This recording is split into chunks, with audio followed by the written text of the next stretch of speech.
جيتي هنا والوسيط قال لك راه الباترون ما كاملينش عنده الوثائق. الا الباترون ما جابش ليهم الوثائق اللي طالبين ليه على 10 ايام غادي تلغى لك الفيزا اوتوماتيك، غتلغيها لك البريفيتورا تتصيفط للتيرمينال ديال الكويستورات ديال البوليس وديال الكارابينير. يعني الا شدوك غادي انت تتسمى هنا في ايطاليا بهاد الكلمه هذه اللي معروفه حارق.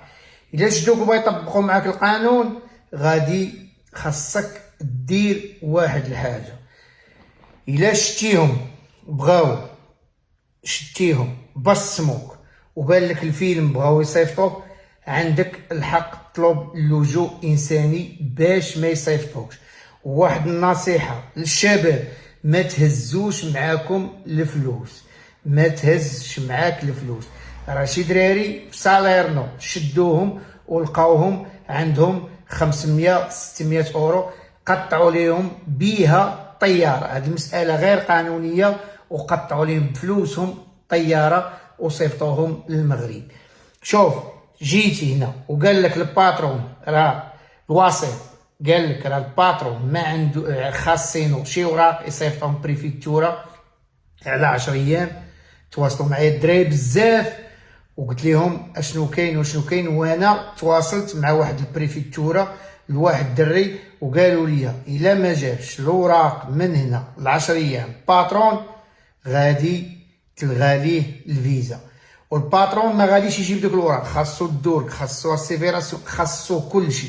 يعني بنادم لا طبع وجا ودارت عليه بريفيتورا بحث على الباترون ولقاتو خاصينو الوثائق 10 ايام، خاصو يديهم الباترون للبريفيتورا باش يكمل معاك الاجراءات.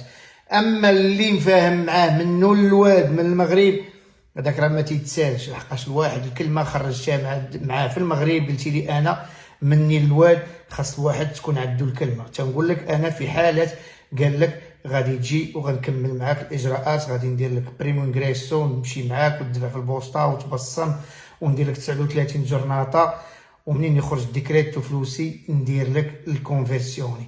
في هذه الحاله هذه الا قال لك بلا راه الباترون شتيتي تماطل عليك اليوم غدا بلاتي، عرف بلا راه شي حاجه كاينه.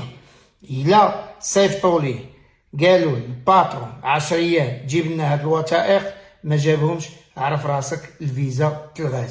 شتي وقفك الله يستر شي كونترول وشتيهم بصموك وبانت لك الفيلم بغا يصيفطوك، من حقك تطلب اللجوء انساني باش ما يصيفطوكش. ملي تطلب اللجوء تيطلقوك وتيعطيوك رونديفو وتتمشي ديك الساعه خاصك محامي ديال الهجره هو اللي يتكلف لك باللجوء، وتبقى شويه بشويه هو غادي تلغى لك 90 حتى 95 97 99% غيتلغى لك. علاش انا قلت لك طلب اللجوء؟ باش ما يصيفطوكش المغرب، طلقوك كويستورا. ومني تمشي ما ديش معاك الباسبور تعطيه ليهم، دائما دي غير فوتوكوبي. اغلبيه الناس اللي تيطلبوا اللجوء انساني تيشدوا ليهم الباسبور. الا طلبتي اللجوء ما غاديش يصيفطوك. ونصيحه اخرى، ما تهزش معاك الفلوس بزاف، راه الدراري في ساليرنو جوج صيفطوهم فلوسهم. الله يسهل عليكم والله يسهل على الجميع والله يدير شي تاويل الخير.